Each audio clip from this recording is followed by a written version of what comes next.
लगे गौतम स्वामी प्यारा, मन लगे गौतम स्वामी प्यारा।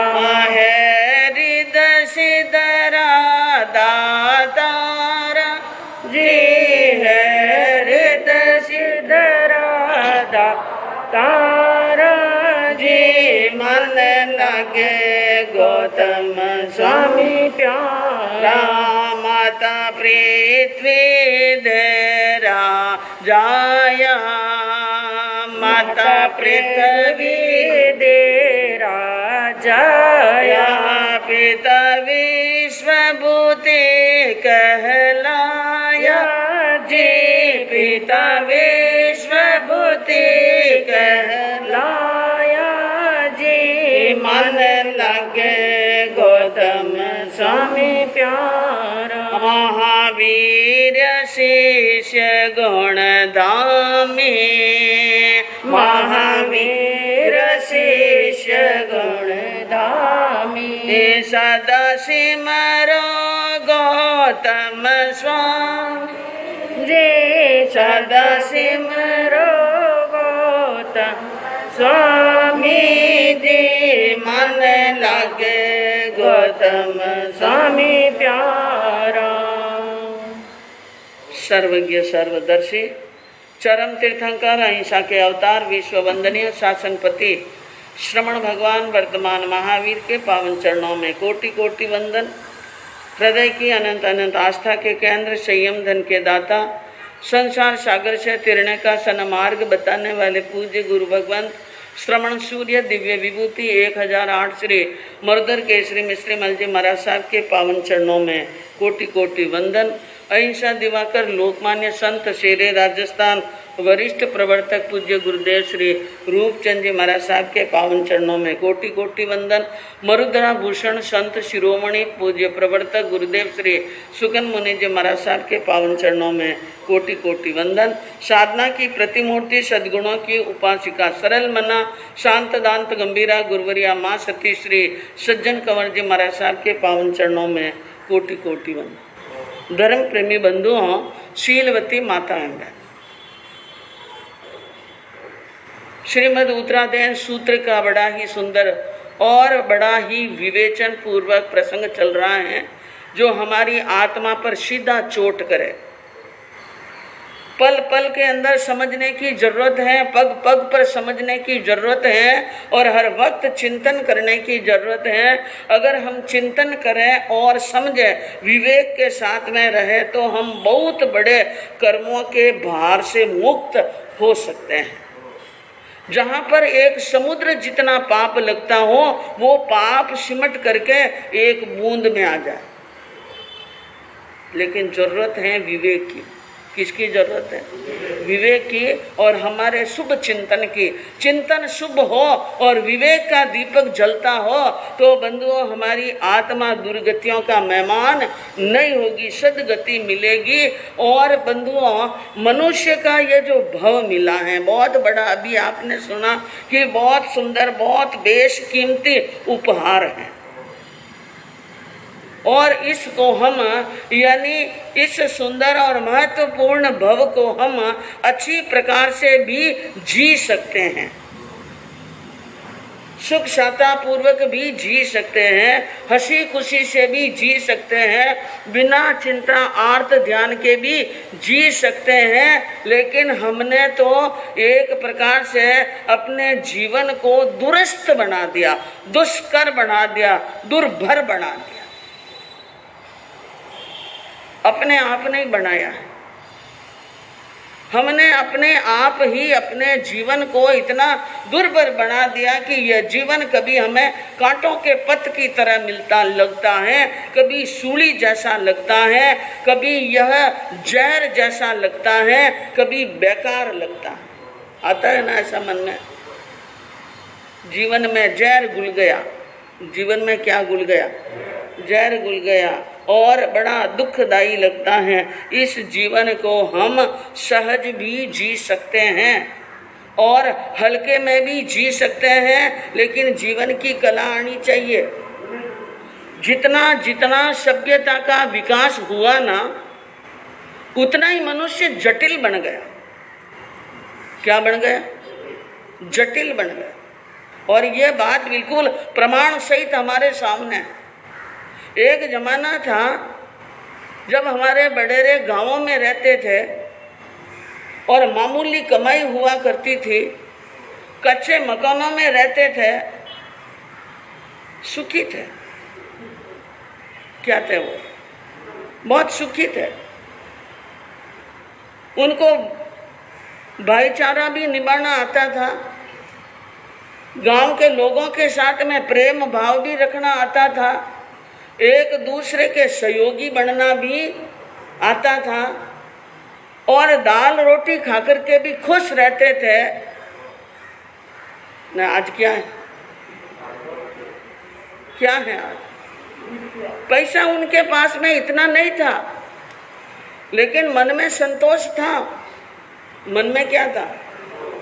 और मैं कहूं, मैं नहीं कहूं, भगवान कहते हैं, मैं तो क्या कहूं। यानी कहते हैं कि संतोष जैसा सुख तो दुनिया में कोई है ही नहीं। वे संतोषी थे, इसलिए दाल रोटी खा करके भी क्या रहते थे? सुखी रहते थे। और जो दाल रोटी खाते ना, ज्यादा चिंता नहीं करते, स्वस्थ रहते थे और उम्र भी बड़ी हुआ करती थी।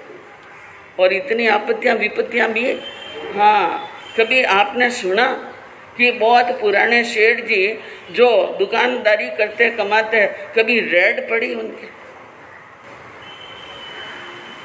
कि कभी इनकम टैक्स वालों ने सताया उनको? आज से 100 साल पहले जो राजस्थान के अंदर रहने वाले, छोटे छोटे गांवों में रहने वाले, उनकी छोटी छोटी दुकानों पर रेड पड़ी क्या? बोलो। कोई चिंता नहीं, कोई फिक्र नहीं, और जो खाया वो पच गया, रस बन गया, ताकत आ गई और जीवन सुखी हो गया। और आज काजू दाग बादाम पिस्ता रोज फाको और रोज ही यानी खूब रड़ा रड़ा करके दूध पी लो और गर्मी सर्दी मौसम के कई संधि ने खा लो, ये दर्द कभी खत्म होने वाला? हाँ सा कफरी शिकायत ले जा, बोलो। तो कहते हैं सभ्यता का विकास तो बहुत हुआ। पुराने जमाने में लाइटा नहीं थी, पुराने जमाने में गाड़ियां नहीं थी, पुराने जमाने में बहुत सारी चीजों का अभाव था। आप क्या जानते हैं कि लोग बहुत दुखी थे उस सब जमाने के। और अब हमारे बहुत साधन हो गए तो हम बहुत ज्यादा सुखी हो गए? नहीं। तो ज्ञानी क्या कहते हैं? सभ्यता का विकास तो हुआ, लेकिन मनुष्य जटिल बन गया। पहले जितना सरल नहीं है, कठोर, अहंकार इतना कूट कूट कर भरा है। क्या थोड़ा सा क्या प्राप्त कर लिया इंसान ने, वो यूं समझता है कि मैंने जो पाया है वो तो किसी ने पाया ही नहीं। आजकल के मनुष्य की क्या बड़ी विडंबना है, थोड़ा सा सम्मान मिलता है तो पागल हो जाता है। 4 लोग थोड़ा सम्मान क्या कर लिया, पागल हो जाता है। थोड़ा सा धन मिलता है तो बेकाबू हो जाता है। धन मिलने के बाद में बेकाबू, किसी के काबू में आने वाला नहीं है, पंख लग जाते हैं और बड़ी बड़ी छलांगे भरने लगता है। एक तो जवानी ने दूसरो पैसों पल्ले, अब राम चलावे तो सीधो चले। एक तो जवानी और फिर रुपया आ गया, नया नया पैसा कूदता भी बहुत ज्यादा है। वो ध्यान रखना, जिनके पुराने पैसे हैं, जो पुराने धनवान हैं, वे आज भी बहुत सोच समझ कर चलते हैं। और वे क्या सोचते हैं, हमारे बडेरे कहते थे कि घणो घी है तो कहीं भाटा मत दौड़ना, कहीं क्या होता, घणो घी वह तो कहीं भाटा माथे ढोला, बताता भी नहीं था। यानी प्रदर्शन नहीं करते थे और यानी काबू में रहते, अपने रीत से चलते थे। आज जितनी कठिनाई अगर चिंतन करके करने के लिए बैठे तो बंधु, हाँ, इतनी जो कठिनाइयां जीवन में आ रही हैं वो मनुष्य ने खुद ने तैयार की, खुद ने तैयार की है। थोड़ा सा ज्ञान सीखता है तो उपदेश की भाषा बोलता है। और थोड़ा सा यश मिलता है तो वो दुनिया के लोगों पर हंसता है, दुनिया के लोगों की हंसियां उड़ाता है, मजाक करता है। और थोड़ा सा अधिकार मिलता है और कोई सत्ता मिल गई, पद मिल गया तो तबाह करता है दूसरों को। क्या करता है? तबाह करता है। पूरे जीवन के अंदर ऐसी क्रिया करता है कि छलनी में से पानी, छलनी में से क्या निकाले, चलने से पानी निकालने की क्रिया करता है और अहंकार करता है। ज्ञानी कहते हैं कि कबीरा गर्व न कीजिए और नेकुन हंसिए कोय कि न अजहू नाव समुद्र में और ना जाने क्या हो। कबीर दास जी ने कहा गर्व मत करो, घमंड मत करो। अभी तो नाव समुद्र के बीच में है, अभी किनारे पर लगी नहीं है। गर्व करने की जरूरत नहीं है, अभी किनारा बहुत दूर है और लापरवाही का एक झोंका आया तो नाव वापस क्या चल जाएगी, बीच समुद्र में चली जाएगी। लेकिन दुनिया का एक यानी ऐसा रिवाज है, मनुष्य सोचता है मैं हूँ इसलिए दुनिया चल रही है, मैं हूँ इसलिए घर चल रहा है। मैं नहीं हूँ ना तो सबकी बारे बच जाए। मैं हूँ इसलिए ये 2 टाइम रोटी के पास में बैठते हैं। इनको तबला लेकर के द्वार द्वार पर नहीं भटकना पड़े तो मेरा नाम फलान चंद नहीं। क्या सोचता है मनुष्य? सारे तकदीर तुम्हारी है, बाकी ये दुनिया है ना बंधुओं, पहले भी थी, आज भी है और आगे भी रहेगी। चिंता मत करो, आपके जाने के बाद में भी दुनिया रहेगी। मैं नहीं हूं तो क्या हो जाएगा? दुनिया का गुलशन सजा ही रहेगा, दुनिया का गुलशन सजा ही रहेगा। यह तो जहां में बना ही रहेगा, यह तो जहां में बना ही रहेगा। आना किसी का जग में, आना किसी का जग में और जाना किसी का नहीं चाहिए। दिल दुखाना किसी का नहीं चाहिए, दिल दुखाना किसी का। ये दुनिया है, ये दुनिया का गुलशन, ये दुनिया का यानी उद्यान तो हमेशा रहेगा, ये कभी समाप्त होने वाला नहीं है। और दुनिया में आना किसी का और जाना, एक आता है और एक जाता है। तो ज्ञानी कहते हैं कि ये आना और जाना रहेगा, तुम्हारे जाने से दुनिया खत्म नहीं होगी। तू मर मर करके मर गया, लेकिन दुनिया हमेशा क्या रही है? जिंदगी की जिंदी रही है। एक गांव में एक बुढ़िया रहती थी। बुढ़िया को किसी बात का अहंकार, और छोटी सी बात का भी लोगों को क्या आ जाता है? अहंकार। बुढ़िया ने गांव के लोगों को कहा है, ऐंठते हुए कहा, देखो ध्यान रखना, मेरा कभी अपमान मत करना और मुझे कोई बिल्कुल छोटा मत समझ लेना। मेरे साथ में भला व्यवहार करना, नहीं तो बहुत बुरा होगा। मैं यहाँ से गांव छोड़कर चली गई ना तो तुम्हारे गांव में कभी प्रकाश होने वाला नहीं।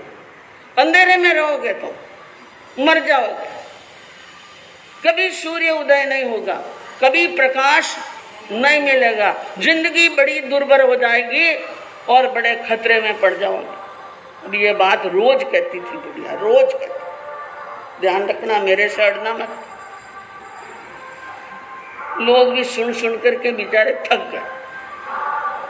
एक दिन एक किसी जवान ने पूछ लिया, माता जी आप रोज ये बात कहते हैं, ध्यान रखना ध्यान रखना, मैं गांव छोड़कर चली जाऊंगी तो अंधेरा हो जाएगा। सुन रहे थे, मुझे ये तो समझाओ अंधेरा होगा कैसे? आपके जाने से हमारे गांव में अंधेरा कैसे हो जाएगा कि वो ऐसे होगा? कैसे होगा कि देख मेरे पास में एक मुर्गा है, मेरे पास में क्या है? हाँ, और मुर्गा जब सुबह बांग देता है ना तो सूरज उगता है।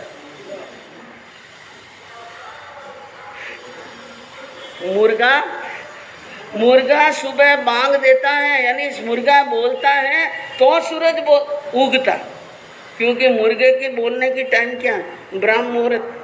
ब्राह्म मुहूर्त में मुर्गा बोलता है और फिर थोड़ी देर के बाद में क्या हो जाता है? सूर्य उदय हो जाता है। और मैं चली जाऊंगी तो मैं मेरे मुर्गे को क्या ले जाऊंगी साथ में? या मुर्गा बांग देगा ही नहीं तो सूरज उगेगा ही नहीं। बोलो, गांव के लोगों ने मन के अंदर ये बात सुनकर हंसी आ गई कि तू चली जाएगी, तेरा मुर्गा चला जाएगा तो यहाँ सूरज नहीं उगेगा। क्या बात कह दी, और क्या माजी ने क्या अहंकार वाली बात कही है। लेकिन बंधुओं, ये है मनुष्य के जीवन की तुच्छता। है कुछ भी नहीं, माल कुछ भी नहीं है, लेकिन घमंड कितना करते हैं? सातवें आसमान जितना। और ये घमंड जो है ना बंधुओं, यही हमें भान को भुलाता है, विवेक को भुलाता है, मानवता को भुला देता है। तो आपके सामने वर्णन चल रहा था कि हम अपने जीवन के अंदर ऐसा कोई कर्म नहीं करें कि जिसके कारण हमारी आत्मा को बार बार पतन की गर्त में जाना पड़े। आपने सुना था अंजना चरित्र के माध्यम से कि अंजना सती चलती चलती नगर के मुख्य मार्गों से होती हुई लोगों के कई वचन सुनती हुई और लज्जा से लज्जित होती हुई राजा के गढ़ की पौड़ के पास में पहुंच गई। और पौड़ के पास में गई तो वहां पर यानी पहरेदार क्या दे रहे थे? पहरा दे रहे थे। उन पहरेदार को उन्होंने कहा कि मैं जो कह रही हूँ वो जाकर अपने राजा को कह दो।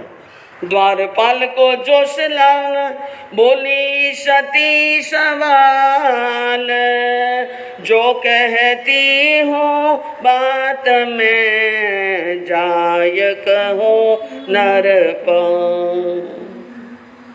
थोड़ी हिम्मत आई अंजना को कि यह मेरा पियर का क्या है गांव, और ये मेरे पिहर के घर का गढ़ का पौड़ का दरवाजा है। इसलिए थोड़ी हिम्मत ला करके बोली सती उस द्वारपाल को जोश के साथ में, जो जो मैं कहती हूँ वो के वो सवाल तुम हमारा राजा को जाकर के बोल देना, राजा महेंद्र सेन को बोल देना। ये बात कही, एक भी इसके अंदर यानी चूकना नहीं है। जो मैं कहूँ वो शब्द सुन भाई प्यारा वचन हमारा जाय कहो नरपाल। पुत्री आई आप की रे निर्मल मन निकलंक, सासु फासु द्वेष कर मोपे तीनों कालो कलंक। ओ सुन भाई प्यारा वचन हमारा जाय कहो नरपाल। सती ने कहा हे भाई जाओ और मेरे प्यारे भाई जाकर के मेरे राजा को यानी यहाँ के राजा को मेरा वचन कह दो। और क्या कहना है कि पुत्री आई आपकी। द्वार के ऊपर कौन आई है? आपकी पुत्री आई है, आपकी बेटी आई है। निर्मल मन, जिसका मन क्या है? निर्मल है, और जिनका जीवन निष्कलंक है, कोई कलंक लगावे जैसा काम उसने नहीं किया है। लेकिन सासु फासु द्वेष कर मोपे, सासू जी ने मेरे पर द्वेष किया है और द्वेष के वशीभूत होकर के उन्होंने तीनों कालो कलंक मेरे ऊपर क्या लगाया है? कलंक लगाया है। और कलंक लगाने के कारण से और उन्होंने मुझे काला वेश पहनाया है, देश निकाला दे दिया है। जो बात सत्य थी अंजना ने सारी बात सत्य कह दी कि सासू जी ने कलंक लगाया और निष्कलंक पर कलंक लगाया है, देश निकाला दे दिया है, काले वस्त्र पहनाए हैं और मुझे वहां से घर से बाहर निकाल दिया है, बीच जंगल में छोड़कर साथी चला गया है और मैं अब आपके यहाँ पर आ गई हूँ। और जो विश्वास हो आपने प्रभु राखो मुझने पास, प्रीतम आवे जब लग मारी आप सुए अरदास जी सुन भाई प्यारा वचन हमारा जाय कहो नर। दूसरा समाचार यह देना, अगर आपको आपकी बेटी पर विश्वास है, क्योंकि बेटी किसकी हूं मैं? आपके हूँ, आपके घर में पली हूँ, आपके घर में बड़ी हुई हूँ, आप मेरे जीवन की हर चीज को अच्छी तरह से जानते हैं, मेरे नेचर और मेरे चारित्र से वाकिफ हैं, इसलिए आपको विश्वास हो तो मुझे आप अपने घर पर रखो, अपने पास में रखो। और कब तक रखना है? जब लग प्रीतम नहीं आवे, जब तक पवन जी घर पर नहीं आवे और यहाँ पर लेने के लिए नहीं आवे, तब तक आपको रखना है। ये एक मेरी अरदास है, मेरी प्रार्थना है, मेरी विनती है। ऐसी बात अंजना ने कही और द्वारपाल ने सारी बात सुनी और सुन करके अब द्वारपाल वहां से रवाना होकर के और नरपाल यानी राजा के पास में पहुंचता है और वहां पहुंचकर राजा के सामने मस्तक झुकाकर और नमस्कार कर द्वारपाल भूपाल ने जाय कयो तत्काल जाकर के सारी की सारी बात कह दी जो अंजना ने कही थी, वो सारी बात सुनाई। और बात सुनाई रहा था द्वारपाल को, महिपत सुन मूर्छित हुआ। राजा सुनकर के क्या हो गए? मूर्छित, और बोला शीघ्र सवार। राजा मूर्छित हुए, दुखी हुए और एकदम वहां पर मूर्छित हुए तो राज दरबार में बैठे लोग देखते रह गए। एकदम राजा को जोरदार कोई झटका लगा है, लेकिन सावचेत किया, सावधान किया, हवा किया और फिर बाद में शीघ्र ही राजा ने आदेश फरमाया। राजा ने क्या दिया? आदेश दिया। न मंत्री को पूछा, न प्रधान को पूछा, न किसी की सलाह ली और मन के अंदर जो भाव आए वो व्यक्त कर लिया। काटो कन्या को गर्भार, कुल को कलंक लगाने वाली। काटो कन्या ने गर्भार, कुल को कलंक लगाने वाली। कुल को कलंक लगाने वाली, दोनों लोग लजाने वाली। काटो कन्या ने गर्भार, कुल को कलंक लगाने वाली। कहना तुम यूं कर ललकार, मुख से देना उन्हें धिकार। चल तो यही व्यभिचारण नार, कुल को कलंक लगाने वाली। राजा ने कहा ऐसी कन्या के लिए मेरे घर के अंदर स्थान नहीं है, दरवाजे से ही क्या निकाल दो, दरवाजे से ही बाहर निकाल दो। उनको कह देना कि पौड़ के अंदर एक कदम भी रखने की हिम्मत मत करना। कुल को कलंक लगाने वाली, मेरे कुल के अंदर कलंक लगाने वाली है, नाम को खराब करने वाली है, दोनों लोक लजाने वाली, इस लोक को उस लोक को, दो कुल को यानी कलंक लगाने वाली ऐसी बेटी से कोई लेना देना। द्वारपाल को कहा तुम ललकार कर कह देना, डरने की जरूरत नहीं है और निसंकोच होकर के कहना और देना मुख से धिक्कार। उनको मुख से क्या देना? धिक्कार देना, कहना धिक्कार है, तू यहाँ पर आई चल करके, तुम्हें बार बार धिक्कार है और तुम यहाँ पर नहीं आ सकती हो। व्यभिचारण नार, तू कैसी नार है? व्यभिचारण नार है और तुम्हारे यहाँ पर रहने का कोई हक मत ले। यहाँ रहने का नाम तुमने किया, हमें बदनाम करके, खोटा खोटा काम, हाँ तो नहीं शर्माने वाली, काटो कन्या ने घर मार, कुल को कलंक लगाने वाली। मुझको मत मुँह तू दिखलावे, कुन दो ही मर के विष खाए, झटपट मुँह ले यहाँ से जाए, कुल में दाग लगाने वाली। तो राजा ने कहा उसको और कह देना कि मत ले यहाँ रहने का नाम, यहाँ रहने का नाम भी जीभ पर मत लेना, होठ पर नहीं आना चाहिए।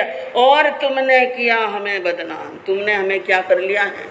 बहुत बदनाम कर लिया है। मैं कहीं पर भी मुंह दिखाने के लायक नहीं रहा हूँ। मैं तुम्हारे परिवार और ससुराल वालों को क्या मुख दिखाऊंगा? और करके खोटा खोटा काम, तुमने बड़े खोटे काम किए हैं। क्योंकि महाराजा प्रहलाद सिंह और केतुमती जो हमारे संबंधी हैं, वे कोई कमजोर व्यक्ति, उन्होंने देश निकाला दिया है तो बात तथ्य की है, इसलिए उन्होंने क्या दे दिया? देश निकाला।